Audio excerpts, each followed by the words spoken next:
Movie की शुरुआत में हीरो को दिखाते हैं। वो कोट सूट पहनता है और एकदम परफेक्टली रेडी होकर अपना बैग हाथ में लिए घर से बाहर निकलता है। वो एक बहुत बड़ी कंपनी का सीईओ है और उसका नाम है क्लाउडियो वेरोना। वो अपनी कार का इंतजार कर रहा होता है, तभी वहाँ उसकी कार आती है। पर वो नोटिस करता है कि जो उसका रेगुलर ड्राइवर है वो नहीं है, कार कोई और चला रहा होता है। क्लाउडियो उसके बारे में पूछता है तो नया ड्राइवर कहता है कि सर उनकी तबीयत खराब है, इसीलिए आज मैं कार चला रहा हूँ। तब क्लाउडियो कार में चढ़ जाता है और कार वहाँ से निकलती है। उस दिन क्लाउडियो की कोई इंपॉर्टेंट मीटिंग होती है, इसीलिए वो उस मीटिंग की फाइल्स देख रहा होता है। नया ड्राइवर क्लाउडियो से नॉन स्टॉप बकबक कर रहा होता है, जो कि क्लाउडियो को बहुत ही इरिटेटिंग लगती है। इतने में ड्राइवर रेडियो ऑन करता है जिसमें एक न्यूज आ रही होती है कि एक 70 साल के बूढ़े ने एक छोटे बच्चे को काट लिया। पर क्लाउडियो न्यूज पे ध्यान नहीं देता और कहता है कि मुझे डिस्टर्ब मत करो और रेडियो ऑफ कर दो। तब ड्राइवर पूछता है कि सर क्या मुझे आपकी कंपनी में एक नौकरी मिल सकती है। क्लाउडियो गुस्से में कहता है कि तुम जो अभी काम कर रहे हो उसे ढंग से करो। क्लाउडियो का यही एटीट्यूड है कि वो अपने लिए काम करने वाले लोगों को उतनी रिस्पेक्ट नहीं देता। ऑफिस पहुंचने पर वो कार से नीचे उतरता है और ऑफिस के अंदर जाता है। वहाँ एक लड़की जिसका नाम सिल्विया है वो उसे याद दिलाती है कि आज एक न्यूज चैनल में उसका इंटरव्यू है। उसकी बात को वो माइंड में रख लेता है और लिफ्ट के अंदर जाता है। वहाँ एक लड़की खड़ी होती है, वो और कोई नहीं क्लाउडियो की एक्स लवर मार्टा है। क्लाउडियो की शादी 5 साल पहले ही हो चुकी थी, पर मार्टा का हाल ही में एंगेजमेंट हुआ होता है। क्लाउडियो उससे कहता है मुझे एक किस दो ना। ऐसा कहकर वो मार्टा को जबरदस्ती छेड़ने लगता है। गुस्से में मार्टा उसके मेन पॉइंट पे एक मुक्का मारती है और गाली देकर लिफ्ट से बाहर चली जाती है।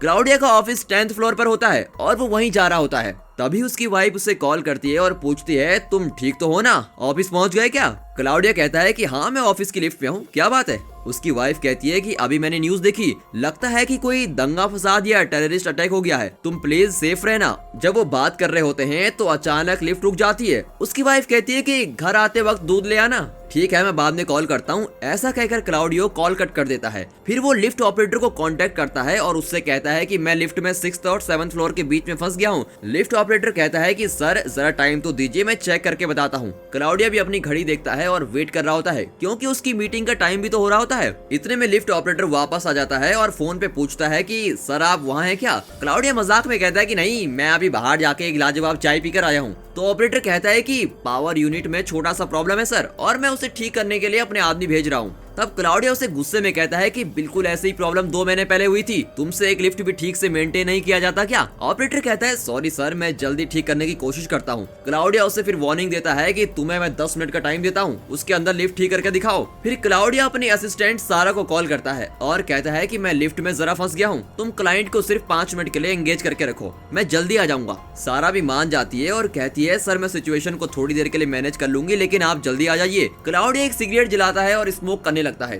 तभी वहाँ किसी के चलने की आवाज आती है। सुनकर क्लाउडिया लिफ्ट के दरवाजे के पास जाता है और चिल्लाने लगता है कि मैं क्लाउडिया वेरोना हूँ, यहाँ लिफ्ट के अंदर फंस गया हूँ, प्लीज कोई मेरी हेल्प करो।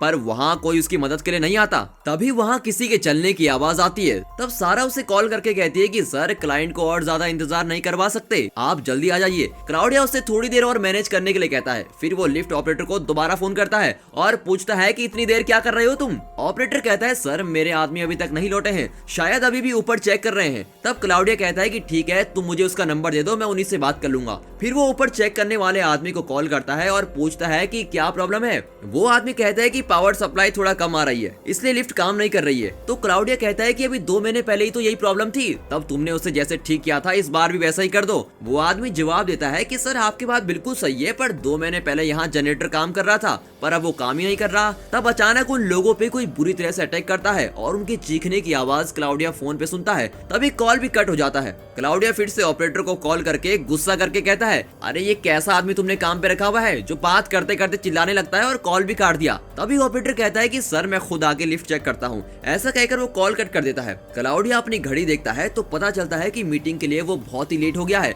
वो खुद ही लिफ्ट का दरवाजा खोलने की कोशिश करता है पर वो खोल ही नहीं पाता। वो फिर से जोर लगाता है और किसी तरह लिफ्ट का दरवाजा खोल देता है, पर वो बहुत कोशिश के बाद उस फ्लोर का दरवाजा भी नहीं खोल पाता। पर दरवाजा सिर्फ थोड़ा ही खुलता है क्योंकि उसके ऊपर कुछ उसे ब्लॉक कर रहा होता है। उस गैप से क्लाउडिया चिल्लाता है कि यहाँ कोई है, मैं क्लाउडिया वेरोना यहाँ लिफ्ट में फंस गया हूँ, मुझे बचाइए, कोई आकर मुझे यहाँ से निकालो। पर वहाँ कोई नहीं आता। यहाँ कोई अपना काम ठीक से नहीं करता क्या? इस तरह वो गुस्से में चिल्लाता रहता है। फिर वो दरवाजा खोलने की कोशिश करता है पर उससे होता ही नहीं। उस छोटे से गैप से वो बाहर निकलने की कोशिश करता है पर वो भी पॉसिबल नहीं होता। वो कुछ देर सोच में पड़ जाता है कि यहाँ से निकले तो निकले कैसे। तभी उसकी वाइफ कॉल करती है और कहती है कि बहुत देर से कोई हमारे घर के दरवाजे पर पीट रहा है, मुझे तो बहुत डर लग रहा है। क्लाउडिया पूछता है कि वे कौन है? उसकी वाइफ कहती है कि मैं बहुत देर से पूछ रही हूँ पर वे लोग जवाब ही नहीं दे रहे हैं। क्लाउडिया उसे पुलिस को फोन करने के लिए कहता है पर वो कहती है कि मैं ऑलरेडी कई बार कर चुकी हूँ पर कनेक्ट ही नहीं हो रहा। वो बहुत डरी भी होती है और उसकी समझ में नहीं आता कि उसे क्या करना चाहिए। क्लाउडियो उससे कहता है कि तुम ऊपर बेडरूम में जाओ और वहाँ दरवाजा बंद कर दो।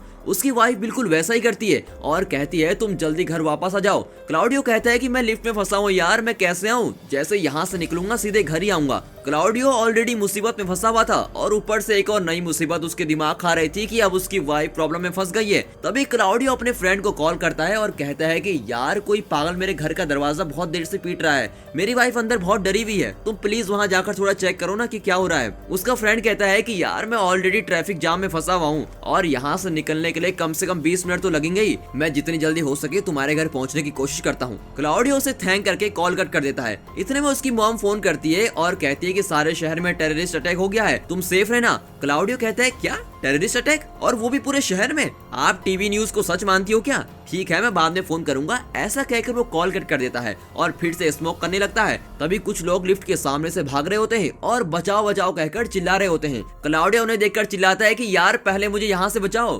भागते हुए उन लोगों के बीच एक लड़की फिसलकर गिर जाती है और वो और कोई नहीं क्लाउडियो की एक्स लवर मार्टा ही होती है। वो क्लाउडियो से कहती है क्लाउडियो मुझे बचाओ। क्लाउडियो पूछता है कि वहाँ क्या हो रहा है। इतने में मार्टा को कोई वहाँ से खींच के लेके जाता है। क्लाउडियो रोकने की कोशिश करता है पर रोक ही नहीं पाता। वो मार्टा मार्टा चिल्लाता हुआ रह जाता है। वो बिल्कुल कंफ्यूज हो जाता है और चिल्लाता है कि आखिर इस बिल्डिंग में हो क्या रहा है। कुछ देर में उसे कुछ आवाजें सुनाई पड़ती है और वो दरवाजे के पास जाकर देखता है। तब दो ज़ॉम्बी उसको अटैक करने की कोशिश करते हैं। ज़ॉम्बी को देखकर तो क्लाउडियो बहुत ही घबरा जाता है। फिर कहीं और से आवाज आती है तो वो ज़ॉम्बी उस आवाज की तरफ जाने लगते हैं। क्लाउडियो डर के मारे फ्रीज होकर बैठ जाता है। जो आदमी इतनी पावरफुल वॉइस में अपने आप को क्लाउडियो वेरोना कह रहा था, अब वो छोटे बच्चों की तरह बैठकर रोने लगता है। तभी उसका फ्रेंड कॉल करता है और कहता है कि यार मैं अभी भी ट्रैफिक में ही हूँ और तुम्हारे घर जाने में बहुत देर हो जाएगी। तो क्लाउडियो कहता है कि यहाँ सारे इंसान जानवर बन रहे हैं, इसलिए तुम किसी सेफ जगह चले जाओ। और उसके फ्रेंड की समझ में तो आता ही नहीं कि ये कह क्या रहा है। तभी कुछ ज़ॉम्बी उसको अटैक करते हैं और उसकी आवाज सुनकर क्लाउडियो बेबस होकर रोने लगता है। तभी लिफ्ट का ऑपरेटर उससे बात करता है। क्लाउडियो जो पहले उस ऑपरेटर को बहुत बुरी तरीके से डांट रहा था, अब उससे विनती करने लगता है कि प्लीज मुझे यहाँ से किसी तरह बचाओ। तब ऑपरेटर कहता है कि सर पता नहीं कि यहाँ हो क्या रहा है, मैं चेक करने के लिए ऊपर भी गया था पर मेरे आदमी तो वहाँ थे ही नहीं। तभी अचानक वो डर से भारी आवाज में कहता है कि सर मेरे रूम का दरवाजा तोड़ने की कोई कोशिश कर रहा है। क्लाउडिया उससे कहता है कि तुम वहाँ से किसी तरह बच निकलो, वहाँ पर मत रहना। तभी कुछ ज़ॉम्बी लिफ्ट ऑपरेटर को भी अटैक करने लगते हैं। ये आवाज सुनकर क्लाउडिया और भी घबरा जाता है। वहाँ से बाहर निकलने का उसका लास्ट चांस वो लिफ्ट ऑपरेटर ही था। अब वो भी ज़ॉम्बी के हाथों मारा जा चुका था। क्लाउडियो बहुत मायूस हो जाता है। इतने में उसे अपनी वाइफ की याद आती है और वहाँ का सिचुएशन जानने के लिए वो उसको कॉल करता है। कई रिंग्स के बाद जब वो फोन नहीं उठाती तो क्लाउडियो परेशान हो जाता है और बड़बड़ाता है कि प्लीज प्लीज फोन उठाओ। पर रिंग जाती रहती है और वो फोन नहीं उठाती। तभी वो मदद के लिए सारा को कॉल करता है पर सारा भी फोन नहीं उठाती। फिर वो लिफ्ट के गैप से बाहर देखता है कि शायद वहाँ पर कोई हेल्प के लिए मिल जाए। तभी उसे एक कॉल आता है। वो फोन उठाकर देखता है तो सारा उसे रिटर्न कॉल कर रही होती है। वो कॉल को अटेंड करने ही वाला होता है कि मार्टा उसे अटैक कर देती है क्योंकि वो भी अब ज़ॉम्बी बन चुकी है। मार्टा को जोर से धक्का देकर वो पीछे चला जाता है और लिफ्ट के अंदर की एक रॉड उठाता है। फिर उस रॉड से मार्टा के मुंह पर मार कर उसको जान से मार डालता है। उसे बुरी तरह से अटैक करने के कारण मार्टा का खून क्लाउडियो के ऊपर गिर जाता है।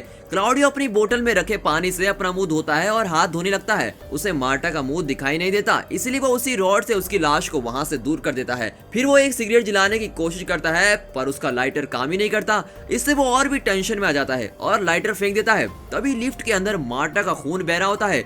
ये देखकर वो अपने बैग में कुछ ढूंढता है पर बैग में तो उसकी एक इम्पोर्टेंट फाइल है। इस वक्त उस फाइल से ज्यादा इम्पोर्टेंट था मार्टा का खून पोंछना, इसलिए वो उस फाइल को पकड़कर सारे पेपर से खून पोंछ डालता है। अभी वहाँ किसी की आहट आती है। क्लाउडियो उस गैप से बाहर झांक कर देखता है तो पता लगता है कि सिल्विया आ रही है। क्लाउडियो सिल्विया से मदद मांगता है और फिर वे दोनों मिलकर दरवाजा खोलने की कोशिश करते हैं, पर दोनों मिलकर भी उसे खोल नहीं पाते। तभी क्लाउडियो के हाथ से वो रॉड नीचे गिर जाता है और उस रॉड की आवाज को सुनकर ज़ॉम्बी उनकी ओर आ रहे होते हैं, पर वे दोनों उस ज़ॉम्बी की आवाज को सुन लेते हैं। अपनी गलती के लिए क्लाउडियो सिल्विया से सॉरी कहता है और उसे लिफ्ट के अंदर लाने की कोशिश करता है, पर सिल्विया तो अंदर आ ही नहीं पाती और क्लाउडियो से सॉरी कहकर वहां से भाग जाती है। इतने में वो ज़ॉम्बी वहां पहुंच जाता है और लिफ्ट के अंदर घुसने की कोशिश करता है। इतने में दिखाते हैं कि उस ज़ॉम्बी को कोई मारता है, फिर पता चलता है कि सिल्विया ने ही उसे मारा है और अब वो उस ज़ॉम्बी को बुरी तरह से घायल करके उसे पूरी तरह से मार डालती है। एक्चुअली उसने एक गोल्फ स्टिक से उस ज़ॉम्बी को मारा होता है। बहुत जोर से पीटने की वजह से गोल्फ स्टिक एक तरफ से बेंड हो गई होती है। यहाँ लाइफ में डेथ वाला सिचुएशन चल रहा होता है, पर सिल्विया कहती है कि ये स्टेफन सर की गोल्फ स्टिक है, अगर उन्हें पता चल गया कि मैंने इसे डैमेज कर दिया है तो वो मुझे नौकरी से निकाल देंगे। उसकी बात सुनकर क्लाउडियो को थोड़ी हंसी आती है। क्लाउडियो का मूड थोड़ा लाइट होने लगता है, सिल्विया भी हंसने लगती है। दोनों की हंसी के बीच अचानक दो ज़ॉम्बी वहां आते हैं और सिल्विया को अटैक करते हैं। क्लाउडियो अपना रॉड जमीन पर मारते हुए चिल्लाता है कि यहाँ आओ, मेरे पास आओ, पर ज़ॉम्बी सिल्विया को वहां से खींच कर ले जाते हैं। ये देखकर क्लाउडियो की मेंटल स्ट्रेंथ थोड़ा कम होने लगती है, क्योंकि वो जिसको भी हेल्प के लिए बुलाता है वो सब ज़ॉम्बी का शिकार हो जाते हैं। पर वो अब हिम्मत करके अपनी वाइफ को फिर से कॉल करता है। इस बार भी बहुत देर तक उसकी वाइफ फोन नहीं उठाती। आखिर में वो फोन उठा देती है और क्लाउडियो से बात करती है। क्लाउडियो को बड़ी तसल्ली होती है कि उसकी वाइफ जिंदा है। वो कहता है कि यहाँ सभी लोग जानवर बन रहे हैं, तो उसकी वाइफ कहती है कि मैंने अभी टीवी चैनल्स पे लाइव देखा है, तभी कोई बेडरूम का दरवाजा तोड़ने की कोशिश कर रहा होता है। क्लाउडियो कहता है तुम दरवाजे के पास जाओ और दरवाजे को पुश करने की कोशिश करो। उसकी वाइफ दरवाजे को बंद रखने की कोशिश करती है और कहती है मुझसे नहीं होगा, लगता है कि यहाँ कई लोग आ चुके हैं और मुझे बहुत डर लग रहा है। ऐसा कहकर वो रोने लगती है। क्लाउडियो बिल्कुल हेल्पलेस फील करता है और उससे कहता है मैं तुमसे और क्या कहूँ, कहकर वो भी रोने लगता है। इतने में वहाँ ज़ॉम्बीज बेडरूम के अंदर आते हैं और उसकी वाइफ को अटैक कर रहे होते हैं। दर्द के मारे वो चिल्ला रही होती है। उसके चीखने की आवाज क्लाउडियो को फोन पर सुनाई देती है और क्लाउडियो जोर जोर से रोने लगता है। अपनी वाइफ को खो देने के बाद क्लाउडियो बिल्कुल टूट जाता है और लिफ्ट के एक कोने में बैठ जाता है। तभी उसकी कंपनी का एक आदमी उस तरफ आता है। लिफ्ट के अंदर क्लाउडियो को देखकर वो कहता है कि सर आप यहाँ क्या कर रहे हैं, रुकिए मैं आपको भी बाहर निकालता हूँ। ऐसा कहकर वो लिफ्ट का दरवाजा खोलने की कोशिश करता है। क्लाउडियो घबराकर कहता है कि नहीं तुम यहाँ से चले जाओ, यहाँ जो भी मेरी मदद के लिए आ रहा है वो सब ज़ॉम्बी का शिकार हो रहे हैं। पर वो आदमी नहीं मानता और क्लाउडियो को बचाने के लिए दरवाजा पर जोर लगाता है। क्लाउडियो का डर सच हो जाता है। एक ज़ॉम्बी उस आदमी को अटैक करता है और उसे घसीटकर वहाँ से ले जाता है। क्लाउडियो मन ही मन सोचता है कि इस कंपनी के लोग मेरी बात क्यों नहीं मानते यार। कुछ देर बाद एक ज़ॉम्बी को उस तरफ आते देखकर क्लाउडियो उसे आवाज देता है। तभी वहाँ 3 ज़ॉम्बी आ जाते हैं। उन्हें देखकर क्लाउडियो चिल्लाकर कहता है तुम लोगों को मेरी जान ही चाहिए ना, आओ अंदर आओ, मेरी जान ले लो। फिर उसका गुस्सा बढ़ जाता है और वो रॉड निकालकर उन ज़ॉम्बी को जोर जोर से मारने लगता है। तब वहाँ एक लड़की की चीख सुनाई देती है। उसे सुनकर ज़ॉम्बी मुड़ के उसे देखते हैं। क्लाउडियो देखता है कि वो लड़की सारा ही है। सारा के पीछे भी ज़ॉम्बी होते हैं और अब आगे भी ज़ॉम्बी खड़े होते हैं। क्लाउडियो सारा को वहाँ से बचकर भाग जाने को कहता है। तभी सारा झट से वहाँ से एक रूम के अंदर चली जाती है और दरवाजे को लॉक करने की कोशिश करती है, पर ज़ॉम्बीज उसे बंद नहीं करने देते। क्लाउडियो अपनी रॉड से ज़ॉम्बी को रोकने की बहुत कोशिश करता है, पर वे किसी तरह उस रूम के अंदर घुस जाते हैं और सारा को अटैक करते हैं। सारा को भी मरते हुए देखकर क्लाउडियो को लगता है कि अब कुछ भी करके कोई फायदा नहीं होने वाला और मायूस होकर सर पर हाथ रख के कोने में बैठ जाता है। फिर उसे याद आता है कि उसकी वाइफ ने किसी जर्नलिस्ट को टीवी पर लाइव न्यूज देते देखा था। वो अपने फोन पर वही लाइव वीडियो सर्च कर रहा होता है और उसे देखने लगता है। तभी वहाँ पावर कट हो जाती है। उस न्यूज वीडियो में जो जर्नलिस्ट कह रही होती है कि इस तरह के इंसान जो जानवर बन गए हैं उनसे सावधान रहिए, अगर ऐसे इंसानों ने आपको काट लिया तो आप भी उन्हीं की तरह जानवर बन जाएंगे। तभी लिफ्ट के बाहर से 2 ज़ॉम्बी क्लाउडियो को अटैक करने की कोशिश कर रहे होते हैं। उसी वक्त क्लाउडियो देखता है कि लाइव वीडियो में भी उस जर्नलिस्ट को कुछ ज़ॉम्बी अटैक करने की कोशिश कर रहे होते हैं। तभी अचानक लिफ्ट के बाहर खड़े ज़ॉम्बी को कोई गोली से उड़ा देता है। क्लाउडियो बाहर झांक कर देखता है तो देखता है कि वहाँ एक पुलिस वाला आया है। वो क्लाउडियो की मदद करने आता है और पूछता है कि जनरेटर कहाँ है। क्लाउडियो जवाब देता है कि वो ऊपर टेरेस पर है पर ठीक से काम नहीं करता। तो पुलिस वाला कहता है कि मैं उसको ठीक करने की कोशिश करता हूँ, तुम ये वॉकी टॉकी रखो और मुझे जनरेटर तक पहुँचाने का रास्ता बताओ और ये गन भी अपने पास रखो, ये तुम्हारी सेफ्टी के लिए ही है। ऐसा कहकर वो गन चलाने का तरीका भी बताता है। फिर वो अपना नाम बताता है जो कि सैम है। क्लाउडियो भी अपना इंट्रोडक्शन कराता है और इसके बाद वो जनरेटर की ओर जाता है। क्लाउडियो उसको डायरेक्ट कर रहा होता है, आप स्ट्रेट जाकर लेफ्ट में मुड़ जाइए, वहाँ स्टेप्स लेकर ऊपर जा सकते हैं। सैम उसकी डायरेक्शन को फॉलो कर रहा होता है। फिर क्लाउडियो बताता है है कि लिफ्ट ठीक करने के लिए कुछ आदमी वहीं गए थे, पर लगता है कि वहाँ कोई प्रॉब्लम है और वे वहाँ फंस गए हैं। आप प्लीज ध्यान से जाइए। सैम क्लाउडियो की बात सुनता हुआ जा रहा होता है और बीच बीच में ज़ॉम्बी से भी बचता हुआ जा रहा है। तभी क्लाउडियो टॉर्च चलाकर देखता है कि आखिर लिफ्ट का दरवाजा खुल क्यों नहीं रहा है। वहाँ दरवाजे के बीच कुछ अटका हुआ होता है। वो सैम को ये बात बताता है, फिर वो उस चीज को निकालने की कोशिश करता है, पर वो बहुत ऊपर होता है और क्लाउडियो उस तक पहुंच नहीं पाता। वो किसी तरह हाथ से उसे निकालने की कोशिश में लगा होता है। तभी वहाँ दो ज़ॉम्बी आकर उसे अटैक करते हैं।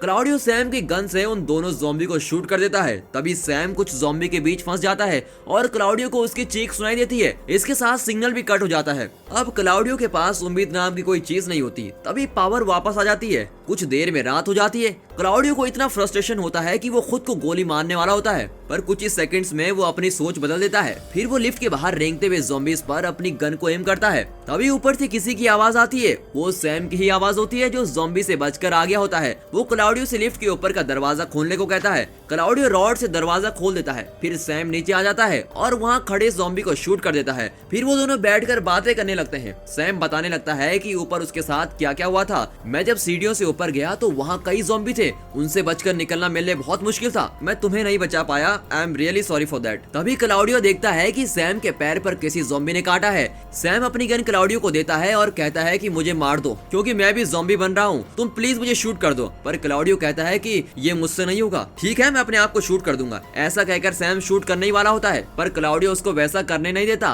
तब अचानक सैम क्लाउडियो के मुंह पर कस के पंच करता है और कहता है कि जब मैं ज़ॉम्बी बन जाऊंगा तब खुद ही मुझे मार देना। दोनों यूं ही बातें कर रहे होते हैं, पर सैम धीरे धीरे ज़ॉम्बी बन रहा होता है। क्लाउडियो से पूछता है कि तुम्हें क्या हो रहा है। अब सैम पूरा ज़ॉम्बी बन गया है और क्लाउडियो को काटने की कोशिश करता है। तब क्लाउडियो गन उठाता है और सैम को शूट कर देता है। लिफ्ट के बाहर दो ज़ॉम्बी होते हैं जिन्हें वो बड़ी गन से शूट करने लगता है। फिर उस गन का फोर्स इतना ज्यादा होता है कि उसके झटके से क्लाउडियो पीछे की ओर आ जाता है। तभी उसका पैर फिसल जाता है और वो वहाँ एक रॉड से टकराकर बेहोश हो जाता है। फिर हमें दिखाते हैं कि सुबह हो गई है और वहाँ गन शॉट्स की आवाजें आ रही होती हैं। मिलिट्री ने उस बिल्डिंग के कई सारे ज़ॉम्बी को क्लियर कर दिया होता है। गन शॉट्स की आवाज सुनकर क्लाउडियो जाग जाता है। तभी उसे एक अननोन नंबर से कॉल आता है। वो कॉल अटेंड करता है और पूछता है कि कौन है। उसकी वाइफ ही कॉल कर रही होती है। क्लाउडियो ने इतनी खुशी पहले कभी नहीं फील की थी। वो खुशी के मारे थैंक गॉड कहकर बड़बड़ा रहा होता है। तभी उसकी वाइफ उसे इन्फॉर्म करती है कि वो ज़ॉम्बी के बीच फंस गई थी, पर किसी तरह बचकर घर से बाहर निकल गई थी। फिर कुछ सोल्जर्स ने उसको बचा लिया था। उनकी बातों के बीच ही क्लाउडियो के फोन का चार्ज खत्म हो जाता है और फोन स्विच ऑफ हो जाता है। फिर भी क्लाउडियो बहुत खुश होता है। फिर वो रॉड से उस चीज को निकालने की कोशिश करता है जो लिफ्ट के दरवाजे को खुलने से ब्लॉक कर रही थी। अब वो सैम की लाश को देखकर सॉरी बोलता है और उसको नीचे लेटाकर उसके ऊपर चढ़ जाता है। अब वो ऊपर तक पहुंच पाता है और दरवाजे को ब्लॉक करते हुए उस चीज को निकाल फेंकता है। अब दरवाजा खुल जाता है और क्लाउडियो बाहर निकल जाता है। वो अपना कोट पहनकर बाहर जाता है। वो देखता है कि पूरी बिल्डिंग में बहुत सारे ज़ॉम्बी मरे पड़े हैं। बिल्डिंग से बाहर आने पर वो देखता है कि हर तरफ ज़ॉम्बी मरे पड़े हैं। फिर देखता है कि वो एक ब्रिज पर चल रहा है। वहाँ एक लड़की के पास दूध की बोतल देखकर उसे याद आता है कि हाँ, मेरी बीवी ने तो कहा था कि दूध लेकर आना। क्लाउडियो उससे दूध की बोतल ले लेता है। इतने में वो लड़की उठती है और कहती है कि तूने मेरी दूध की बोतल क्यों लिया। तब हमें पता चलता है कि वो ज़ॉम्बी लड़की अभी भी जिंदा है। वो क्लाउडियो को काटने को आती है। इतने में पास की बिल्डिंग से कुछ सोल्जर्स उस ज़ॉम्बी को शूट कर देते हैं। तब क्लाउडियो अपने दोनों हाथ ऊपर करके कहता है कि मैं इंसान हूँ, मुझे शूट मत करना। अब पूरा शहर मिलिट्री के कंट्रोल में आ जाता है और वहाँ एक भी ज़ॉम्बी जिंदा नहीं होता। सभी ज़ॉम्बी को मिलिट्री ने मार दिया होता है। अब हमें दिखाते हैं कि वहाँ एक भी ज़ॉम्बी जिंदा नहीं है और सिटी पूरी तरह से सेफ हो चुकी है। इस मैसेज के साथ ये मूवी यहाँ पर खत्म होती है। ये मूवी आपको जरूर पसंद आई होगी और दोस्तों इस वीडियो को लाइक और चैनल को सब्सक्राइब जरूर कीजिए और हाँ, साथ ही में अपने फ्रेंड सर्कल में इस वीडियो को जरूर शेयर कीजिए। And finally thanks for watching.